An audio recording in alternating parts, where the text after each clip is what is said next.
자, 이 시간 우리 함께 교독하며 읽은 요한복음 3장 10절에서 16절까지의 말씀을 가지고 오늘 거듭남 네 번째 시간입니다. 오늘 설교의 제목이 길죠. 무엇을 믿는 믿음으로 거듭남에 참여할 수 있는가? 제가 이렇게 설교의 제목 좀 길게 한 거는 여러분이 더욱더 명확하게 아시라고. 무엇을 믿는 믿음으로 거듭남에 참여할 수 있는가라는 말씀의 제목으로 은혜 드리고자 합니다. 이 시간 좌우에 계신 분들, 온라인 예배 드리신 분들, 이 설교의 제목처럼 이렇게 서로 한번 축복했으면 좋겠습니다. 믿음의 사람 되십시오 라고 서로 정말 간절한 이 축복의 마음을 담아서 서로 그렇게 바라보며 축복하도록 하겠습니다. 자, 시작. 믿음의 사람 되십시오. 할렐루야. 자, 믿음의 사람 함께 되었으면 좋겠습니다. 자, 이 신앙을 시작한다는 것이 여러분 무엇으로부터 출발을 하는 걸까요? 난 예수님 믿게 되었어. 나 이게 신앙을 갖게 되어서 라고 이렇게 고백을 한다면 이게 무엇으로부터 그렇게 출발이 되는 걸까요? 그냥 교회를 꾸준히 다니는 성실함으로 이루어지는 것일까요? 아니면 뭔지는 잘 모르겠는데 뭐 깊게 생각하지 말자. 생각 내려놓고 내 비워두고 그냥 무조건 한번 믿어보자. 그런 맹목적인 믿음으로 그냥 일어나게 되는 것일까요? 만약 그런 모습으로 교회를 다니게 되면 이 교회의 그냥 정기적인 출석자는 될 수는 있지만 우리의 삶 가운데 어려움이 닥친다. 고난이 닥친다. 뭐 어려움이 미리 예고하고 고난이 뭐 미리 알려주고 오는 거 아니잖아요. 생각지도 못하게 순간적으로 확 닫혀버리는 거잖아요. 그런데 교회를 아무리 정기적으로 출석한다고 할지라도 이 신앙이 신앙되지 못하면 어려움과 고난이 닥치고 난 다음에 그런 모습으로는 이 어려움을 이겨낼 수가 없거든요. 오히려 더 내가 지금까지 교회 다니며 뭐 했냐라는 이 신앙의 회의감만 더 커지게 되는 것입니다. 왜 그런 것인가? 아직 거듭나지 못한 신앙은 그렇다는 것입니다. 그래서 이 소구권에서는 그리스도인들을 나눌 때 같은 그리스도인이지만 세 분류로 나눈다고 해요. 근데 그리스도인도 세 분류가 있다. 이 소구권에서 나누는 건데 일단은 명목상의 그리스도인이 있다는 거예요. 그러니까 가령 뭐 인구조사할 때, 뭐 분포조사 같은 거 할 때 기독교인이라고 체크는 하지만 아직까지 그 사람의 영은 거듭나지 않은 사람이기 때문에 그리스도와 아무런 관계를 맺지 못하는 거예요. 하나님 말씀 가운데 전혀 반응하지 못하는 거예요. 이 명목상의 그리스도인이 있다는 겁니다. 그러니까 뭐 우리 집안이 뭐 기독교 가정이든지 아니면 어렸을 때 잠깐 교회를 다녔던 뭐 추억이 있어서 그런지 모르겠지만 주님과의 관계는 없지만 체크할 때는 그래도 나 그리스도인이라 라고 생각하는 명목상의 그리스도인.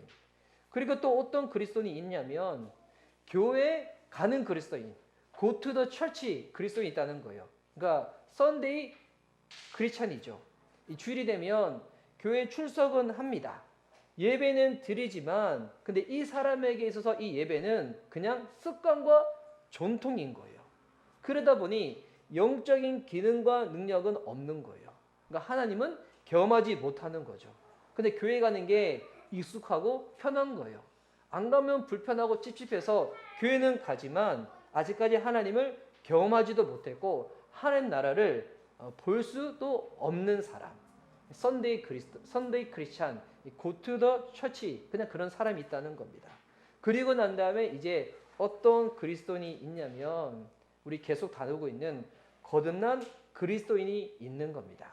제가 첫 주에 이 거듭남에 대해서 말씀드렸을 때 거듭난 그리스도인 이 말뜻 자체가 원래는 이 문맥상 맞지 않는 표현을 했죠. 왜냐하면 그리스도인이라는 이 이름의 뜻 자체가 거듭난 사람이 그리스도인이 되는 건데 근데 요즘은 이에 대해서 본인들 스스로도 잘 알지를 못하는 거예요.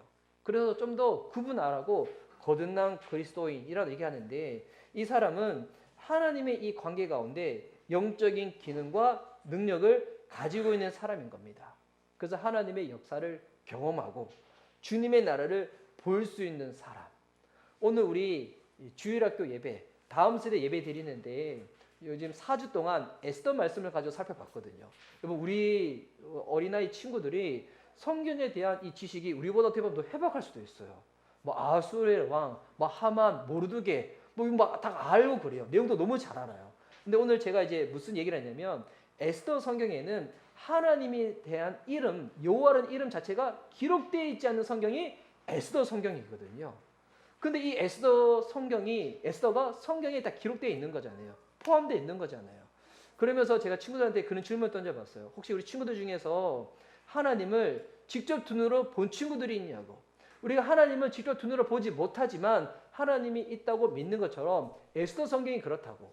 하나님이라는 이름이 기록되어 있지 않지만 에스더서는 하나님이 역사하신 이야기라고.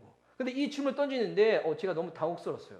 우리 친구들 중에서 하나님을 봤다는 친구들이 손을 드는 거예요. 한 친구가 손을 들기 시작하더니 갑자기 다른 친구들도 경쟁적으로 드는 게 아니라 맞아 나도 주님 본 적 있어 라고 손을 다 드는 거예요. 그래서 제가 언제 봤냐 물어봤더니 기도할 때 본다는 거예요. 예배 드릴 때 본다는 거예요. 하나님이 나와 함께하는 거 나 본다는 거예요. 친구들이 얼마나 그것을 이해하고 대답하는지 모르겠지만 진짜 그 믿음의 고백이죠. 하나님 우리 두 눈에 보이지 않지만 살아계셔서 우리와 함께 하시고 우리와 관계를 맺으시는 분이시고 우리가 영적인 기능과 능력을 발휘하여서 하나님 나라를 바라보고 소망할 수 있도록 우리를 이끌어 주시는 주님이시거든요. 우리 어떻게 보면 우리 어린아이들의 믿음이 우리 믿음보다 훨씬 더 좋을 수가 있어요. 자, 그러면 이렇게 서구권에서 그리스도인들을 세 분류로 나눌 때 여러분 이 첫 번째 분류와 두 번째 분류의 사람이 어떻게 하면 거듭난 그리스도인이 될 수가 있을까요? 아직 이거 띄우면 안 되는데? 자꾸 막 띄우시네 오늘. 자, 띄울 수가 있을까요?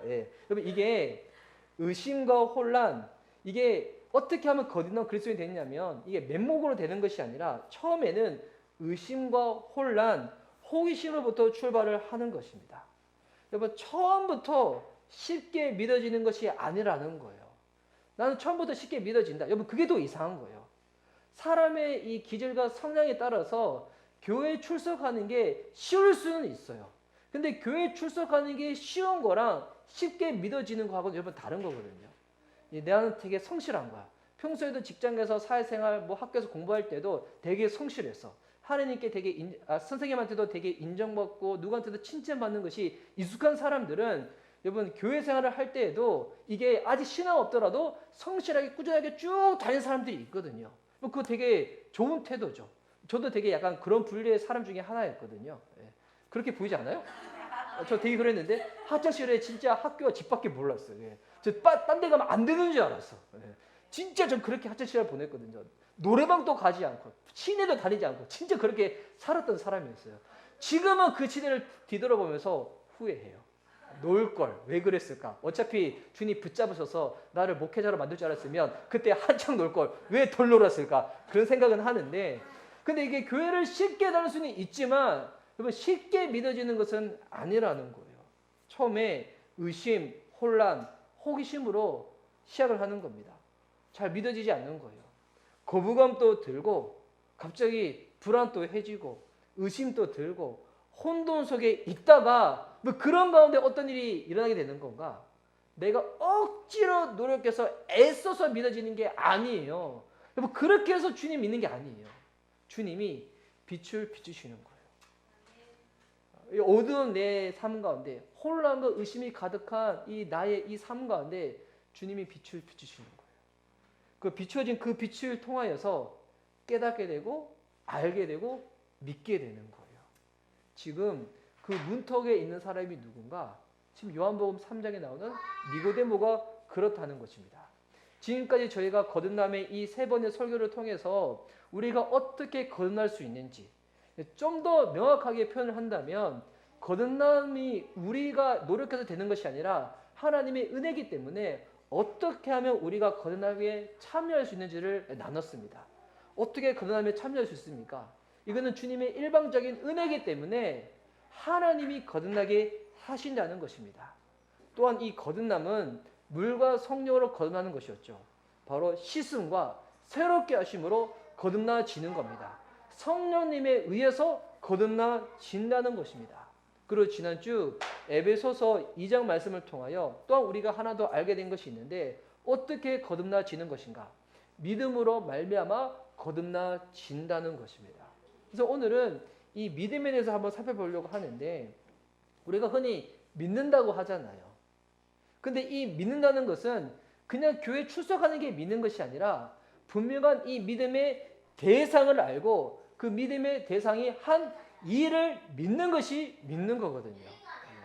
그냥 교회 정기적인 어텐딩이 되는 게 믿는 게 아니라 내 믿음의 대상이 누군지를 알고 그 믿음의 대상이 한 일을 아는 게 믿는 거예요. 우리 이제 흔히 예수님 믿고 구원받는다고 하잖아요. 근데 이 신앙생활 되게 단순해요. 예수님 믿고 구원받는 건데 신앙생활을 하면 할수록 이게 더욱더 깊어지는 거예요. 내용이 더욱더 차지는 거예요. 예수님을 믿는 게 도대체 무엇인지, 구원이 도대체 무엇인지, 여러분 이게 더욱더 깊어지고 내용이 채워지고 난 다음에 다른 사람한테 이 예수님을 소개하는 것 자체가 이제는 흔히 말로 수준이 달라지는 거예요. 와, 예수님이 이런 분이시구나. 믿는 것이 이것이구나. 구원이 단순히 천국 가는 정도가 아니라 구원받는 것이 이런 것이구나. 여러분 이 보면 그리스도인들만 믿음을 가지고 있는 것이 아니라 이 세상 모든 사람들이 여러분 따지고 보면 모든 사람들이 다 각자 나름대로의 믿음을 가지고 있어요. 인간이 동물과 다른 거는 동물은 본능적으로 훈련을 통하여 이렇게 살아가고 반응을 하지만 여러분 이 사람은 믿음대로 행동을 하는 거예요. 이 어떠한 믿음은 일상에서 너무 계속 반복되어지고 이루어지다 보니까 사고의 과정 없이 그냥 바로 사고의 과정 없이 바로 행동으로 이어지다 보니까 아 내가 지금 믿음을 사용했는지 사용하지 않는지 본인 스스로도 못 느낄 때도 있지만 여러분 우리는 다 믿음을 사용하고 있어요. 지금 여러분도 믿음을 사용해서 이 공간에 오신 거예요. 어떤 믿음을 사용했는가? 아 내가 오늘 주일날 예배 드리려고 하는데 미션 리바이벌 교회 가서 예배 드리려고 하는데 그 미션 리바이벌 교회가 아 저기 광진구 어디에 그 상가 건물 2층에 있지. 거기 가서 내가 예배 드려야지. 그 믿음을 사용해서 온 거잖아요. 만약 우리가 예배 드리는 이 공간이 갑자기 공사가 덜 된 공간에서 예배를 드린다. 아니면 막 오두막 같은 데에서 막 이 다리가 부실한 데서 예배 드린다. 여러분 그 공간에 갈 수가 있을까요? 들어갈 수가 있을까요? 제가 최근에 봤던 영상 보니까 큰 열기구에 줄을 매달고 거기를 건너가는 사람이 있는 거예요.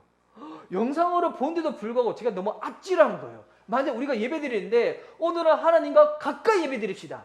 열기구 타고 다 올라갑시다. 그리고 더욱더 믿음으로 예배 드리기 위해서 줄타기 하면서 예배 드립시다. 여러분 다 예배 드리러 오실 거예요? 네. 그때 우리는 고민하게 될 거예요. 열기구 타고 올라가서 줄타기 하면서 예배 드릴 때 이거 안전할까? 괜찮을까? 막 고민하게 될 거예요. 그런데도 불구하고 만약 열기구 타고 올라가서 줄타기 하면서 예배 드린다. 그런 분들은 저기에서 그렇게 예배 드리라도 안전하겠지라는 믿음 가운데 올라가시게 되겠죠. 여러분이 여기에서 예배 드리시는 거는 여기서 예배 드리시더라도 이 공간이 무너지지 않을 거야 라는 믿음을 가지고 있기 때문에 여기서 오신 거예요. 근데 우리는 그 생각을 너무 깊게 하지 않다 보니까 내가 그런 믿음을 사용했는지 잘 모르시죠. 여러분이 이제 사용한 믿음은 이 정도의 믿음이겠죠. 오늘 예배에 가면 온라인 예배 드리는 것보다도 현장 가서 예배 드리면 아마 더 집중적으로 목사님 얼굴 보면서 말씀드릴 수 있으니까 더 말씀을 더 깊게 깨닫고 더 은혜를 받을 수 있을 거야 라는 믿음 때문에 여기 오신 줄 믿습니다. 그러니 가까이 계신 분들뿐만이 아니라 경기 도민 그리고 두드림 시티 이 멀리서 다 오시는 거잖아요. 예. 여기 보니까 막상 서울 시민은 별로 없어. 대부분 다 경기 도민이 더 많은 이 이상한 이 교회에 오셔가지고 예배를 드리시는 거잖아요. 예. 그래서 여러분 이 믿음은 논리적 순서를 따지면 믿음이 사고를 지배하고요. 이 사고가 행동을 결정하는 거예요. 어떨 때는 생각 없이 저 행동했어요. 생각 없이 그렇게 결정한 거예요. 라고 얘기하시는 분들이 있어요. 근데 그런 결정을 하더라도 내 삶에 끼친 영향이 적을 때는 생각 없이 행동해도 돼요. 카페 가가지고 무언가 시키는데 아메리카노를 시키든지 아니면 갑자기 발음이 안 되네. 아니면 다른 음료를 시키든지 내가 평소에 커피 너무 좋아하지만 오늘은 실수로 음료를 시켰네 라고 해서 음료 먹었다고 해서 여러분 삶 가운데 큰 영향을 끼치나요? 그렇지 않죠. 그럴 때는 생각 없이 그냥 행동할 때가 있어요. 그런데 어떨 때는 이 결정과 선택에 따라서 내 삶 가운데 이루어지는 결과와 영향이 너무 클 때는 여러분 신중하게 고민하시게 될 거예요. 양말 몇 켤레 사는 거랑 여러분이 비싼 정장을 살 때 여러분 고민하는 정도가 다를 거예요. 그냥 뭐 취미생활로 뭐 그냥 몇 가지 물품 살 정도가 아니라 차를 사려고 한다. 집을 사려고 한다. 여러분 엄청 고민하시겠죠. 그리고 여러분은 고민의 결론이 아니라 여러분의 믿음의 결론에 따라서 무언가를 구입하게 되고 얻게 되는 거예요. 여러분 이게 사람을 만날 때도 마찬가지예요. 대학생 1학년이 연애할 때 사람을 만나는 거랑 시간이 지나고 난 다음에 결혼하고 싶어서 결혼의 대상자를 만나는 때 여러분 그때 동일한 마음일까요? 동일한 사고일까요? 아닐 거예요. 그때는 더 심각하게 고민하면서 더 많이 애쓰다가 여러분의 믿음의 결론에 딱 도달했을 때 딱 행동을 하게 되는 거예요. 아, 이 사람 만나면 괜찮을까? 이 사람과 같이 살면 행복할까? 잘 살 수 있을까? 하다가 아, 이 사람 정도면 내가 행복할 수 있을 거야. 잘 살 수 있을 거야. 그 믿음으로 선택하는 거예요. 아직 안 살아봤잖아요. 예. 아직 안 살아봤는데 여러분 믿음으로 선택하고 믿음의 선택에 따라서 여러분 결과를 누리고 있으신 분들이 지금 결혼하신 분들. 예. 저는 저의 믿음보다도 주님이 더 큰 은혜와 열매를 주셨거든요. 아, 결혼하면 결혼할수록 더 행복해요. 더 신나고요. 예, 더 놀라워요. 예, 지금 믿음의 선포를 하는 걸까요? 경험의 선포를 하는 걸까요? 예, 하는 건데 이런 거예요. 예. 그래서 여러분이 연애를 하든 결혼을 하든 누구를 만나든 무엇을 하든 우리는 각자 나름대로의 믿음대로 선택하고 결정하고 행동을 한다는 것입니다. 그런데 그러면 우리가 예수님을 믿는다는 그 믿음은 도대체 어떤 믿음을 말하는 걸까요? 이 믿음을 사용한다. 이 믿음으로 말미암아 거듭나게 되어진다.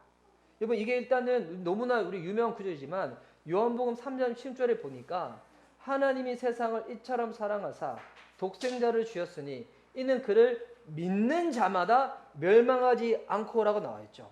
여러분 믿는 자마다 멸망하지 않고 영생을 얻게 된다. 멸망하지 않고 영생을 얻는다. 여러분 이게 믿음을 사용할 때 이루어지는 일인 것인데 이게 예수님과 니고데모의 앞선 대화를 통하여서 다르게 표현한다면 예수님을 믿는 것은 뭐냐면 결국 이것이 하나님 나라를 보게 되는 거예요. 주님 나라에 들어가게 되는 거예요. 여러분 예수님을 믿는 믿음으로만 어떻게 된다고요? 천국에 참여하게 되고요. 천국의 백성이 된다는 것입니다. 그를 믿을 때.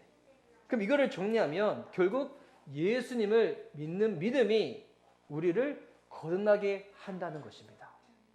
예수님을 믿는 믿음이 우리를 거듭나게 한다. 그래서 중요한 거 예수님 믿는 것이 도대체 무엇일까? 우리 지금까지 요한복음 3장의 앞부분을 살펴봤었을 때 예수님이 계속 니고데모한테 말씀하셨죠. 네가 진실로 거듭나야지 하나님 나라를 볼 수 있다고. 네가 물과 성령으로 나야지 하나님 나라에 들어갈 수 있다고. 탄생에는 두 가지 탄생이 있다고 지난주에 나눠드렸죠. 첫 번째 탄생은 육적인 탄생이었습니다. 우리 각자 태어난 날이 있잖아요. 그러니까 부모님의 유전자의 인자를 받고 각자 태어나서 성장하게 됩니다. 첫 번째 탄생이죠. 그리고 예수님 말씀하시는 것은 두 번째 탄생을 말하는 겁니다. 영적인 탄생. 이 영적인 탄생을 거듭남, 중생이라고 계속 나눠드렸습니다. 근데 이 거듭난다는 이 단어를 헬러 단어로 보면 이게 헬러어로 이걸 아노데이라고 하거든요. 이제 자막 넘겨주셔도 돼요. 헬라어로 아노데이. 근데 이 아노데이라는 이 단어를 보면 우리가 뭐 다시 처음부터 이런 뜻도 있지만 여기 보면 영어로 잘 나와 있죠. 그러니까 again도 있고 from the beginning도 있는데 근데 여기에 아노데이라는 이 거듭남의 단어에 또 어떤 뜻이 있냐면 이게 중요한 뜻인데 from above, from heaven이라는 뜻이 있어요. 여러분 영적인 탄생은 어떻게 태어난다는 거예요. 육적인 탄생은 엄마의 뱃속으로부터 나오는 거지만 영적인 탄생은 위로부터 태어나는 거예요. 하늘로부터 태어나는 거예요. 이게 영적인 탄생이거든요.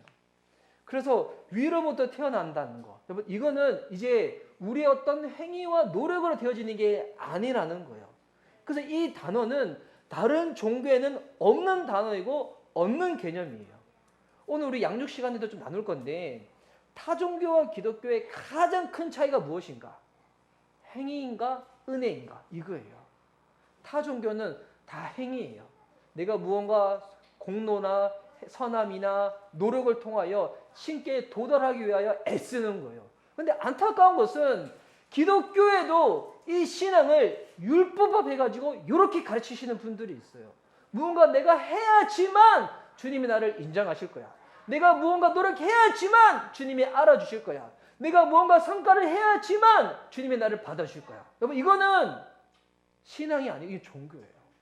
뭐 기독교는 은혜입니다. 은혜. 우리가 태어날 때도 부모로부터 태어날 때도 우리가 무언가 할 수 있는 게 아무것도 없는 것처럼 영적인 일도 마찬가지인 거예요. 주님이 행하시는 거예요. 근데 이게 영으로 난 것은 영이고 육으로 난 것은 육이어서 아직 육에 머물고 있는 사람들은 도저히 이해하지 못하는 개념인 거죠. 그래서 니고데모가 예수님께 물어보는 겁니다.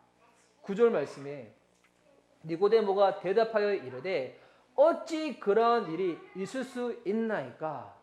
알고 싶은데 한번 깨닫고 싶은데 이게 사람이 아무리 공부한다고 해서 깨달아지는 부분이 아니라는 거예요. 근데 이때 주님이 이 대답을 하시는 거죠. 거듭남에 참여하는 방법을 예수님이 직접 니고데모에게 말씀하여 주시는 거예요. 근데 예수님이 지금 니고데모에게 말씀하시는 이 거듭남에 참여하는 방법은 예수님이 간접적으로 경험한 것을 알려주시는 게 아니에요. 지금 직접적으로 보고 경험한 것을 예수님이 알려주시는 거예요. 그래서 주님이 니고데모에게 뭐라고 대답을 하시는가? 11절 말씀이에요. 진실로 진실로 내게 이르노니. 여러분 요한복음에서 진실로 진실로 두 번 적혔다. 이 진짜 중요한 내용이라는 거예요.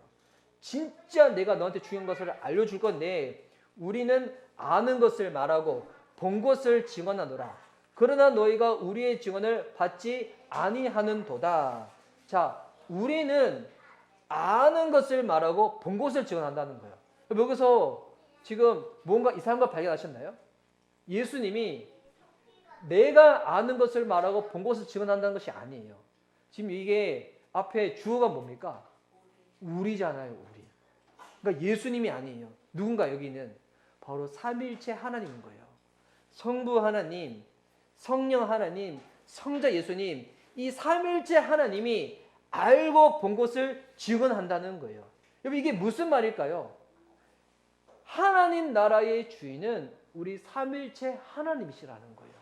삼위일체 하나님이 하나님 나라의 주인이 되셔서 삼위일체 하나님이 은혜 가운데 택한 자들을 이 나라의 백성 되게 하여 주신다는 것입니다. 여러분 그렇기에 우리가 하나님 나라에 대해서 잘 모른다, 이해가 되지 않는다. 여러분 그거는 이게 거짓말이기 때문에 모르는 게 아니에요.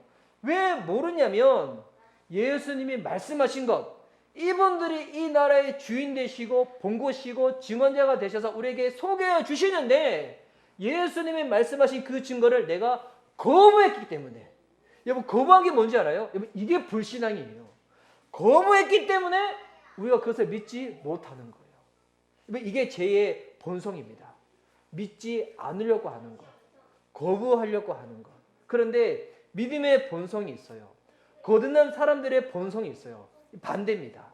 불신앙은 거부하는 거지만 믿음의 본성은 받아들이는 거예요. 믿으려고 하는 거예요. 사랑하려고 하는 거예요. 문을 열려고 하는 거예요. 이 주님 말씀 가운데 마음이 열려 있는 거예요. 내가 다 알아서 다 이해되어져서 믿는 것이 아니에요. 지난주 양육할 때, 우리 나눔할 때 우리 자매님들 반에서는 어떤 나눔한지 모르겠지만 우리 형제님들 이 나눔이 되게 진솔하고 깊고 솔직했거든요. 그런데 이 세상 살아갈 때 여러분 예수님 믿음에도 불구하고 아직 우리가 이해되지 못하는 것 너무 많이 있잖아요. 그런데도 우리가 믿고 있는 것은 하나님의 사랑이 더욱더 압도적이기 때문에. 근데 우리가 아직 이해되지 않는 것 너무 많이 있잖아요. 금요 부흥 예배 때도 잠깐 나눴었는데 예수님 믿기 전에 죽은 사람들은 예수님이 오시기 전에 죽은 사람들은 그들의 구원은 어떻게 되는 것인가? 뭐 이런 것들. 그리고 평소에는 뭐 세종대왕 이순신 장군 평소 관심도 없었지만 세종대왕 이순신 장군은 도대체 어떻게 되는 것인가? 어린 나이 아기가 사울에서 죽었다. 이들은 어떻게 되는 것인가? 이런 것들. 예. 우리가 다 답할 수 없는 부분들이지만 이제는 주님이 우리들 하여금 깨닫게 하신 것이 더욱더 크시기 때문에 믿고 있는 거잖아요. 그래서 이때 믿는 자의 본성은 무엇인가? 문을 더욱더 여는 거예요. 받아들이고 사랑하게 되고 그렇게 나아가야 되는 거예요. 그러면 누구를 향하여 우리가 이 마음의 문을 열어야 되는 것인가? 여러분, 이때 이제 예수님이 한 가지 사건을 가지고 오시는데요. 어떤 사건이냐면 구약에 있는 사건을 가지고 오세요. 요게 이 14절에 나와 있는데요. 모세가 광야에 뱀을 든 것 같이 인자도 들려야 하리니, 모세의 이야기를 가지고 오시는 거예요. 이 이야기는 민수기 21장에 있는 내용입니다. 민수기 성경은 이스라엘 백성들이 애굽 땅에서 종살이 하고 있었을 때 하나님이 모세를 보내셔서 이들로 하여금 홍해를 건너게 하시고 하나님 말씀하신 이 가나안 땅, 젖과 꿀이 흐르는 땅에 지나가기 위하여, 그 건너가기 위하여 주님이 이제 이들을 하나님 백성답게 만드시기 위하여 가나안 땅에 두시잖아요. 그래서 시내산에서 언약도 주시고 율법도 주시고 그리고 이들을 이끌어 가시는데, 아직까지 이 이스라엘 백성들은 이 신분은 하나님 백성인 것 같은데 그들의 생각과 정신은 노예 근성, 죄 가운데 찌들려 있는 거예요. 그러니까 주님을 믿으려고 하지 않으니까 계속 튀어나오는 게 뭐예요? 불신, 불만, 불평, 짜증, 막 이런 한탄, 이것만 계속 나오는 거예요. 우리가 주님의 자녀들이라도 믿음 없을 때 나오던 신호는 똑같죠. 자꾸 불평, 불만, 짜증, 막 이런 것들. 이게 여러분 우리도 똑같은 모습인데 이스라엘 백성도 그거 같았다는 거예요.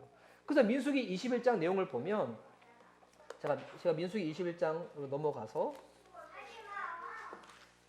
4절 말씀 보니까 제가 한번 읽어드릴게요. 자, 여러분 성경책 있으신 분들은 보시면서 보면 더 이해가 되실 겁니다. 백성이 호르산에서 출발하여 홍해길을 따라 에돔 땅을 우회하려 하다가 길로 말미암아 백성의 마음이 상하니라. 자, 지금 호르산에서 출발해가지고 홍해길을 따라 에돔 땅을 통과하는 것이 아니라 우회해서 지나가는 거예요. 에돔 땅을 우회해서 지나가는데 지금 백성들의 마음이 어떻다고요? 상했다는 거예요. 이게 무슨 말이냐면 지금 신경질을 난다는 거예요. 지금 주님 뭐 하시는 거냐? 이 사막에서 자꾸 우리 집 뺑뺑이 돌리시냐? 뭐 하시는 거냐? 마음이 상한 거예요. 주의 마음도 알지 못하고 계속 하니까 여러분 마음이 상했다. 그럼 어떻게 될까요? 투사하게 돼, 투사하게 돼. 예. 이게 나는 분명히 기도해서 지금 주신 응답으로 내 아내를 만났다고 생각하는데 아내를 같이 생활해 보니까 생각보다 더 행복한 거야. 뭐 저의 삶. 그런데 막상 어떨 때는 너무 괴롭게 힘든 거야. 그럴 때면 누구한테 투사하게 돼요? 제 아내가 그랬다거든요. 저랑 연애하기 전에 주님께 기도했대요. 그때 주님이 주셨던 응답이 그랬대요. 제 얘기 아니에요? 제 아내 이야기예요. 주님이 제 아내한테 뭐라고 응답하시냐면 최고의 남편감이야 라고 응답하셨대요. 예, 제 아내의 고백이에요. 그래서 제 아내가 주님의 그 마음 가운데 저랑 결혼을 했다는 거예요. 너무 훌륭하고 너무 이렇게, 아니에요, 제 얘기를 하면 안 되겠죠. 예, 만났는데, 그런데 막상 살아보니까 어떤 거예요? 막상 살아보니까 반품하고 싶은 거야. 뭐 이런 불량품이 있어. 막 반품하고 싶은 거야. 그러니까 주님 분명히 나에게 응답하셨는데 도대체 이게 뭔가 싶으니까 누구한테 투사하고 싶은 거예요? 하나님에 투사하고 싶은 거예요. 주님 분명히 그때 그렇게 말씀하셨는데 제가 주의 음성을 잘못 들었나요? 아니면 내가 이상한 조은사님을 너무 사랑해가지고 제가 헛것을 들었나요? 헛것을 봤나요? 반품하고 싶은 거예요. 애프터 서비스 맡기고 싶고 사후 막 안 되면 아예 그냥 이렇게 반품하고 싶은 마음이에요. 이게 백성들도 똑같은 거예요. 그런 원망이 올라오니까 어떻게 되는가? 5절 말씀 보니까 백성이 하느님과 모세를 향하여 원망하되 투사하는 거예요. 본인들이 믿음 없음에도 불구하고 오히려 믿음 없는 자기들을 보면서 막 하는 것이 아니라 모세와 하나님한테 원망해가지고 어찌 우리를 애굽에서 인도해내어 이 광야에서 죽게 하는가? 이곳에는 먹을 것도 없고 물도 없도다. 우리 마음이 이 하찮은 음식을 싫어하노라 하며, 여러분 물도 없고 먹을 것도 없대요. 여러분 이거 다 거짓말이거든요. 주님이 먹을 거 없다고 하니까 어떻게 했어요? 아침마다 새벽에 만나 내려주시고 고기 먹고 싶다 하니까 메추리 보내주시고 물 없다 하니까 반석에서 초정리 광촉수가 탁 터져 나와버리고 그러니까 지금 우리가 먹는 그 생수, 여러분 그 원조가 어딘지 알아요? 맥반석 원조. 여기 초전이 광초수 확 터져 나오고 주님 다 먹여주시고 다 입혀주시고 하는데도 불구하고 신앙이 없으니까 여러분 죄가 들어오잖아요. 과거에 주었던 것들을 다 왜곡시켜 만들어 버리는 거예요. 이렇게 나오니까 주님이 견디고 인내하는데 불구하고 계속 이렇게 나오니까 주님이 어떻게 하시는가? 6절 말씀. 여호와께서 불범들을 백성 중에 보내어 백성들을 물게 하심으로 이스라엘 백성 중에 죽은 자가 많더라. 주님이 뱀을 보내시는데 불뱀인 거예요. 보니까 이게 독이 있는 거야. 백성들을 물어서 죽게 만드는 거예요. 그랬더니 이제 깨닫는 거예요. 우리가 불평하고 불만해가지고 주님 우리를 지금 심판하시는구나. 7절 말씀. 사람이 이렇게 좀 간사해요. 마음이 획획 바뀌죠. 백성이 모세에게 이르러 말하되 우리가 여호와 당신을 향하여 원망함으로 번제했사오니 그들이 아는 거예요. 우리가 지금 왜 어떻게 하다가 이렇게 됐는지. 믿음 없이 원망하다가 여러분 뭐 누군가 진짜 주님 주신 마음으로 결혼을 했는데 아닌 것 같아. 반품하고 싶어. 주님께 원망할 일이 아닙니다. 내 믿음 없다는 증거인 거예요. 근데 저는 그럴 일이 없어가지고 할렐루야죠. 너무 행복하죠. 자, 그래서 백성을 향한 당신을 원망하며 번제하였으니 여호와께 기도하여 이 뱀들을 우리에게 떠나게 하소서. 모세가 백성을 위하여 기도하며. 야, 모세도 참 마음이 너무 좋지 않아요? 어제까지 하더라도 나한테 막 안티했던 사람이 이제 와가지고 우리 좀 도와주자는 거예요. 만약에 우리 마음이 악독한 사람들은 너희들은 더 당해봐야 돼. 너희들은 더 당해봐야 돼. 나 기도 안 할 거야. 니네들 알아서 기도해. 니들은 입이 없냐, 뭐 손이 없냐, 기도 못하냐? 니들 알아서 기도해. 막 이렇게 할 건데, 야, 백성은 진짜 이게 지도자예요.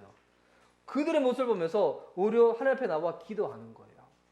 8절 여호와께서 모세에게 이르시되 모세의 기도를 들으시고 난 다음에 불뱀을 만들어 장대 위에 매달아라. 물린 자마다 그것을 보면 살리라.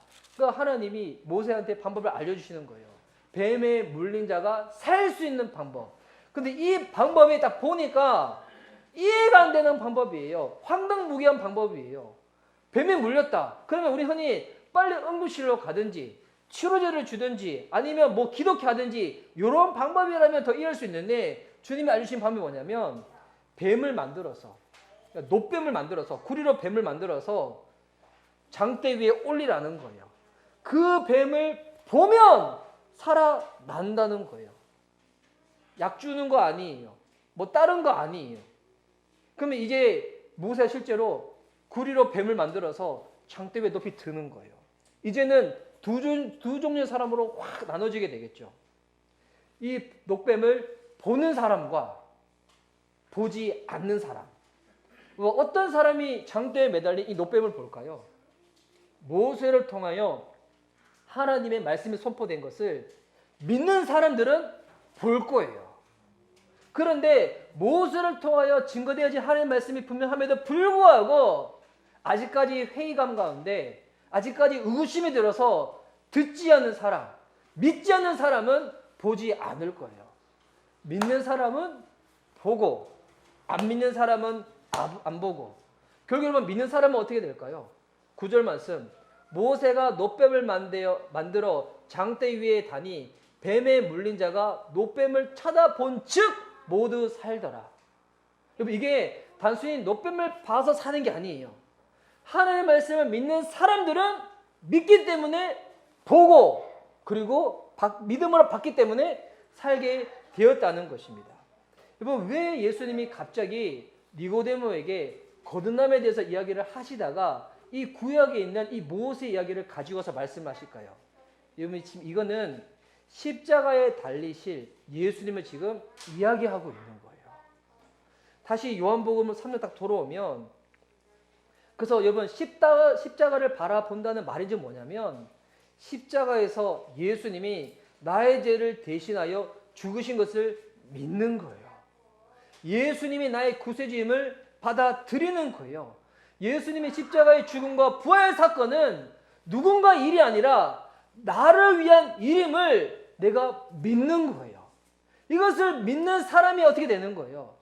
살게 되는 것입니다. 생명을 얻게 된다는 거예요. 여러분 이 일 가운데 우리가 해야 할 일은 아무것도 없는 거예요. 그래서 여러분 믿음은 뭔지 아십니까? 받아들이는 거예요.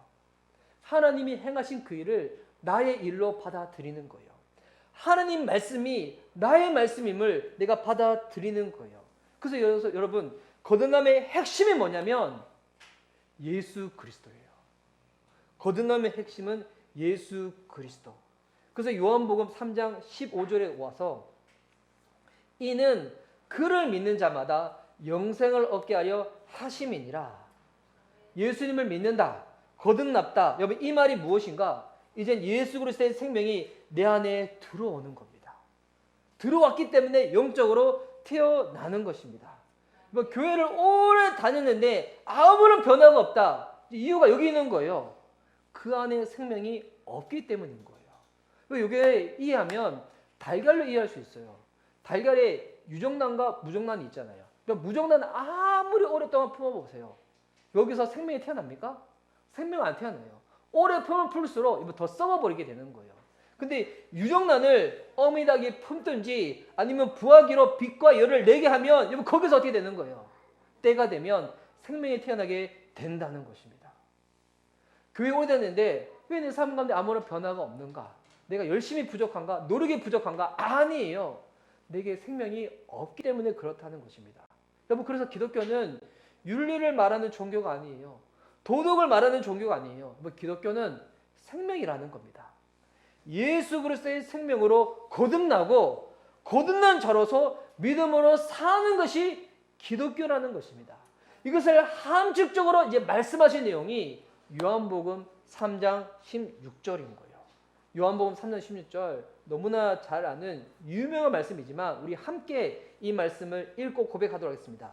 자, 시작. 하나님이 세상을 이처럼 사랑하사 독생자를 주었으니 이는 그를 믿는 자마다 멸망하지 않고 영생을 얻게 하려 하심이라. 여러분 이 말씀이 믿어지는 게 은혜인 줄 믿습니다. 믿어지는 게 은혜예요. 예전에는 믿어지지 않았는데 하나님이 나한테 행하신 이 일이 믿어지는 거구나.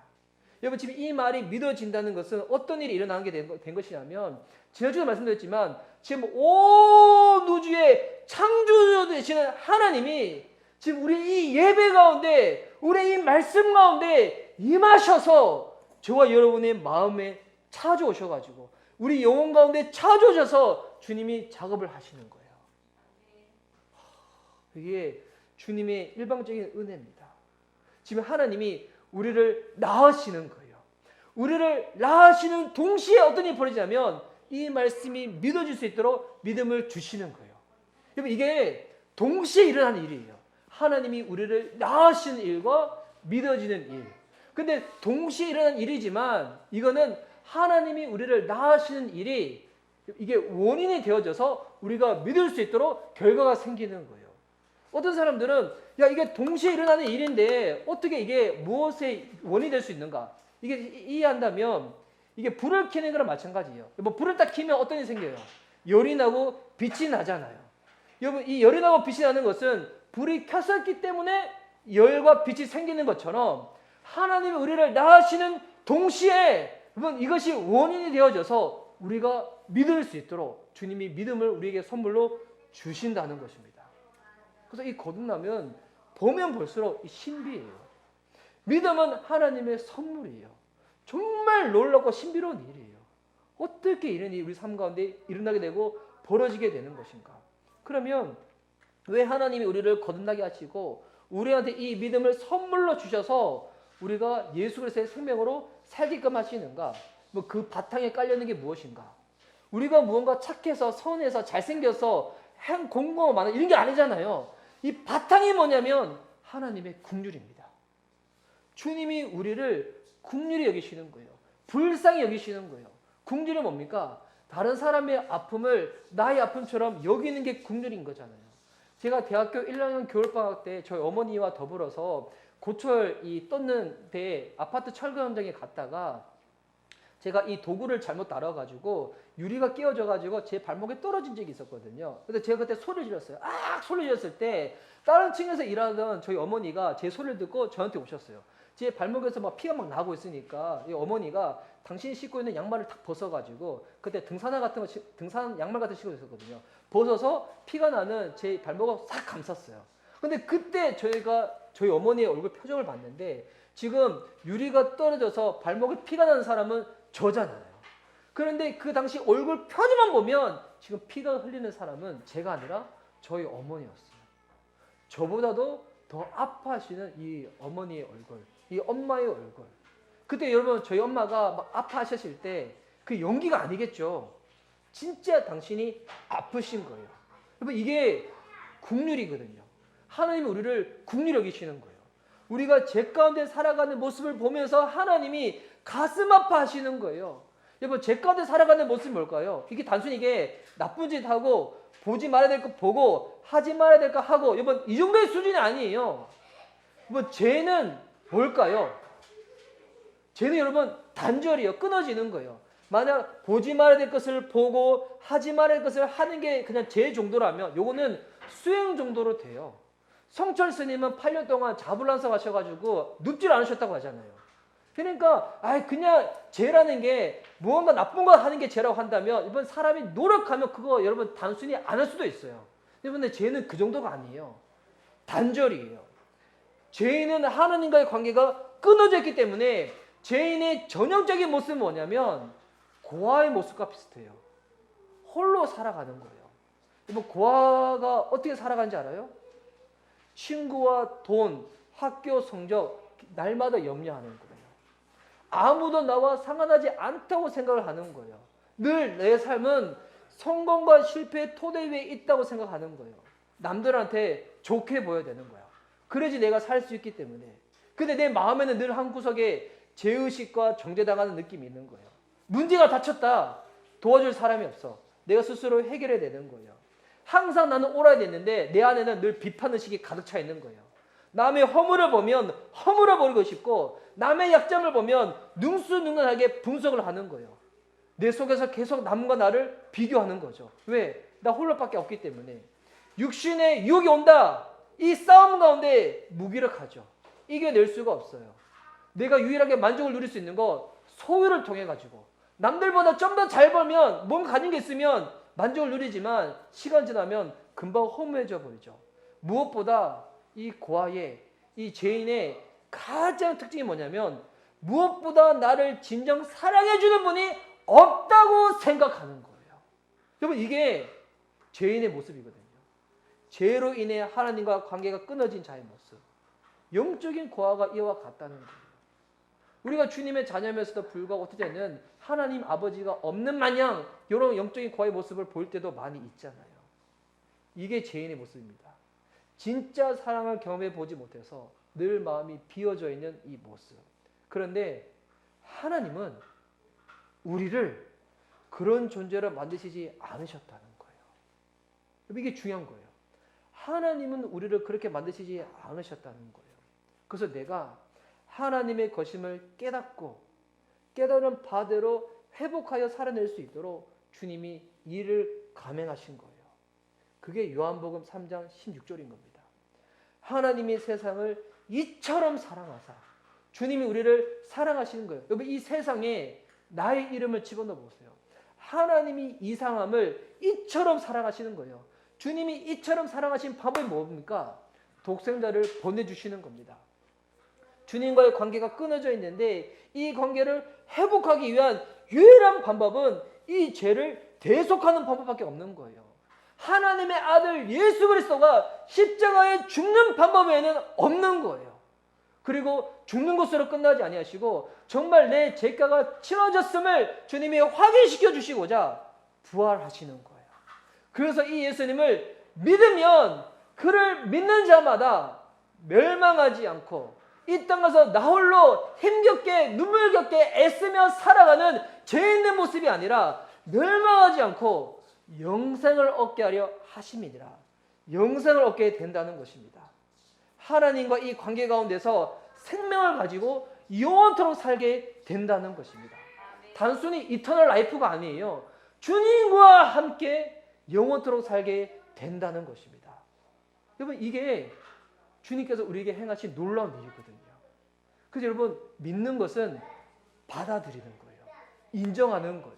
그래서 요한복음 1장에서 주님이 예수님 영접하는 것을 이렇게 말씀하시잖아요. 요한복음 1장 12절.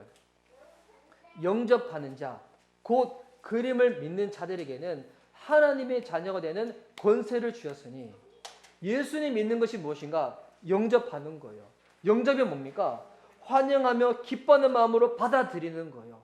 저도 이 영접을 잘해야 되는데, 제가 아까 성향이 좀 그래가지고, 만약 오랜만에 우리 교우들, 식구들 봤다. 그러면, 너무 기뻐하고 막 환영을 그래야 되는데, 제가 아직 경상도 사람이어서 그걸 잘 못할 때도 있거든요. 새벽에 볼 때마다, 오, 너무 잘했어. 그러고 막, 그 다음날 새벽에 보더라도, 어제 왔었잖아. 이게 아니라, 오, 잘했어. 막 이렇게 환영하고 기뻐하고 받아들이는 이 마음. 이게 예수님 믿는 거예요.